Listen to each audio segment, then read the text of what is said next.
In February 2016, inside the towering headquarters of the Bangladesh Central Bank in Dhaka, an unassuming issue had the accounts and budgeting department in turmoil. The office printer wasn't working.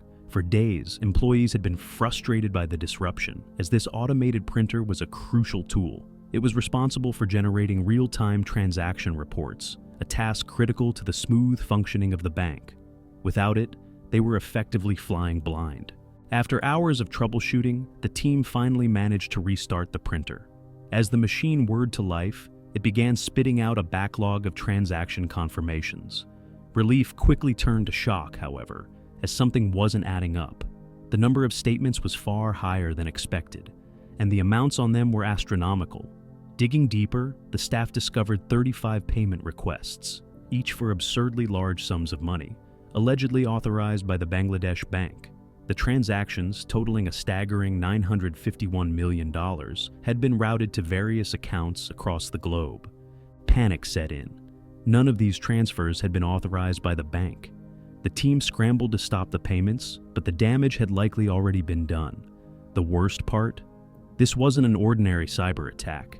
It was an unprecedented breach of one of the most trusted systems in global finance, SWIFT, the secure international network banks use to facilitate transactions. The unthinkable had happened. Almost $1 billion of Bangladesh's reserves had been stolen. The origins of this audacious heist, however, stretched back months earlier to a single moment that would forever alter the course of events. A phishing email, a single click, and a world of trouble. Months before the shocking discovery, the seeds of the heist were quietly sown. It all began with a seemingly harmless email. One ordinary day in January 2016, an employee at the Bangladesh Central Bank opened his inbox and clicked on a message. Unbeknownst to him, this single click unleashed a malicious program, infiltrating the bank's network and embedding itself deep within its systems. This wasn't just any malware. It was a sophisticated tool designed to silently spy on the bank's operations. The attackers, hidden in plain sight, began studying everything: how the bank processed transactions, how its systems communicated with the SWIFT network, and how international payments were authorized. Over weeks, the hackers mapped out the bank's inner workings, learning the habits of its employees and identifying weaknesses in its cybersecurity. Then came the waiting game. The attackers knew their moment had to be perfectly timed. They watched and planned, waiting for a window of opportunity when the bank would be most vulnerable. That window came on a Thursday evening in February, as the Bangladesh Bank prepared to shut down for its weekend, which, in this Muslim-majority country, falls on Friday and Saturday instead of the typical Saturday and Sunday. As the offices emptied and the bank's operations wound down, the intruders made their move. They entered the system one last time, armed with the knowledge and access they needed. Their target was the bank's connection to SWIFT, the backbone of global financial transactions. SWIFT wasn't just secure, it was legendary for its military-grade encryption. But the hackers weren't trying to break SWIFT itself. Instead, they exploited the bank's own vulnerabilities, using the stolen SWIFT credentials to masquerade as legitimate employees. With these credentials, the attackers initiated 35 fraudulent payment orders, directing nearly $1 billion from the Bangladesh Bank's account at the Federal Reserve Bank of New York to destinations scattered across Asia. The stage was set, and the heist was underway. What followed was a race against time, with the hackers banking on one key advantage: delay. Every step of the attack was meticulously planned to exploit weekends, holidays, and human error, giving them precious hours to complete their operation before anyone could realize what had happened. The attackers' plan was as bold as it was intricate. Using the stolen SWIFT credentials, they sent 35 payment orders from the Bangladesh Bank's account at the Federal Reserve Bank of New York. These weren't ordinary transactions. They totaled a staggering $951 million. The funds were directed to accounts in Sri Lanka and the Philippines, places carefully chosen for their weaker regulatory oversight and access to laundering networks. On Friday, the Federal Reserve Bank of New York, one of the most secure financial institutions in the world, began processing these requests. The SWIFT orders appeared legitimate. After all, they were sent using Bangladesh Bank's real credentials. At first, there was no reason to suspect foul play. But as the transactions rolled in, the Fed's automated systems flagged several of them for manual review. One of the payment orders referenced a shipping company that had been blacklisted for violating U.S. sanctions on Iran. By sheer coincidence, this connection saved $870 million from being transferred. Still, 5 payment orders totaling $101 million managed to slip through the cracks. The first transfer, $20 million, landed in Sri Lanka, where it was routed to a supposed NGO, the Shalika Foundation. But an observant employee at the receiving bank noticed something odd. The amount was unusually large for a small charity, and there was a glaring typo in the request. Foundation had been misspelled as Fandation. Suspicious, the employee flagged the transaction, and the money was eventually returned to the Federal Reserve Bank. The remaining $81 million, however, made its way to 4 accounts in the Philippines.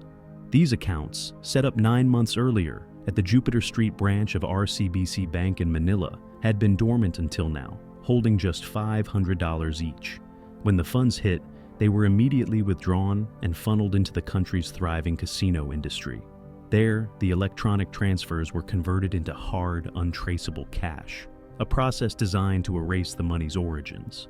Back in Bangladesh, the bank's employees, now fully aware of the fraudulent transactions, scrambled to send a stop payment order to the New York Fed. But the timing was disastrous. It was Sunday in Bangladesh, and the Fed, based in New York, was closed for the weekend. By the time the Fed resumed operations on Monday, it was too late. Meanwhile, in the Philippines, Chinese New Year, a public holiday, further delayed communication with RCBC Bank. The hackers had timed everything perfectly, exploiting weekends and holidays across multiple countries to gain a critical edge. By the time RCBC staff discovered the fraudulent transactions on Tuesday, the money was gone, laundered into oblivion. What started as a carefully planned infiltration had culminated in one of the largest cyber heists in history. The hackers had netted $81 million, a fortune that would vanish into the shadows, leaving investigators to piece together how it all went so catastrophically wrong. With $81 million missing and the heist now public, the race to uncover the culprits began. Investigators from Bangladesh, the Philippines, and cybersecurity experts worldwide dove into the details of the attack, unraveling a trail of deception and digital footprints. Despite the hackers' efforts to erase their presence, critical clues emerged. The malware used in the attack became a key piece of evidence. Forensic analysis revealed striking similarities between this malware and tools deployed in previous cyber attacks targeting financial institutions. These techniques were consistent with a shadowy hacking collective known as the Lazarus Group. Operating under a veil of secrecy, Lazarus had been implicated in several high-profile cybercrimes, including the infamous 2014 Sony Pictures hack. But who were they? The breakthrough came when investigators identified a critical misstep by the attackers. During the heist, the Lazarus Group had briefly failed to mask their digital tracks, allowing a single IP address to surface. The address pointed to North Korea. Adding to the suspicion, fragments of Korean language were embedded in the malware's code. Though the evidence was circumstantial, cybersecurity experts were confident. The heist bore the hallmarks of a state-sponsored operation. The stolen money's trail led to the Philippines, where it was laundered through casinos. 2 Chinese middlemen, Ding and Gao, were identified as the individuals who set up the fake RCBC bank accounts that received the funds. Unfortunately, before authorities could apprehend them, the pair fled to Macau, North Korea's financial gateway to the outside world. From there, it's believed the money was funneled to Pyongyang, where it likely supported North Korea's elite, funded its nuclear weapons program, and bolstered its struggling economy. The investigation's findings sent shockwaves through the global financial community. If a nation-state could orchestrate and execute a heist of this magnitude, what else might be possible? Banks around the world began reevaluating their cybersecurity measures, while the international spotlight turned to North Korea's suspected role in the growing wave of cybercrimes. Despite the global effort, much of the stolen $81 million was never recovered. The Bangladesh bank heist stands as a stark warning of the vulnerabilities in even the most secure systems. It wasn't just a theft, it was a wake-up call, proving that in the digital age, no institution is beyond the reach of a determined adversary. The Bangladesh bank heist was more than just a financial crime. It was a seismic event that shook the global banking system to its core. It exposed glaring vulnerabilities in even the most trusted networks, like SWIFT, and highlighted how cybercriminals could exploit systemic weaknesses in ways that were previously unimaginable. One of the most critical lessons was the importance of cybersecurity. The hackers didn't breach SWIFT itself. Instead, they exploited gaps in the Bangladesh bank's defenses. It became evident that no matter how secure a global system is, its weakest link can be its users.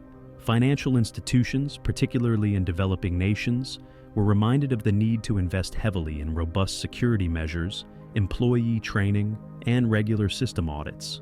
Timing was another key factor. The meticulous planning of the attack demonstrated how weekends, holidays, and even human error could be manipulated to the attacker's advantage.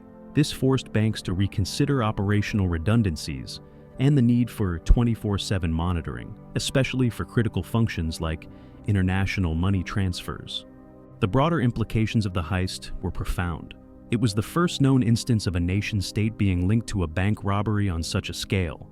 If North Korea was indeed behind the attack, it raised troubling questions about the future of cybercrime. What else could a rogue state achieve with sophisticated hacking capabilities? Could they target political campaigns, manipulate financial markets, or disrupt global systems? The possibilities were chilling. The heist also highlighted the role of international cooperation, or the lack of it. Delays in communication between countries, banking institutions, and regulatory agencies played a significant role in the hackers' success. The global banking community realized that stronger, faster cross-border communication and unified standards were essential to preventing similar attacks in the future. Finally, the Bangladesh bank heist demonstrated the human element in both vulnerability and resilience. A single click on a phishing email had triggered a cascade of events. Yet, it was also individual vigilance, like spotting the typo in "foundation," that helped prevent even greater losses. The incident underscored the need for a culture of awareness at every level, from employees to executives. Today, the heist remains a cautionary tale. It serves as a reminder of the evolving threats in the digital age and the necessity for constant vigilance. For the Bangladesh bank, the world's financial institutions, and even governments, it was a painful but vital lesson. In the battle between security and innovation, complacency is not an option.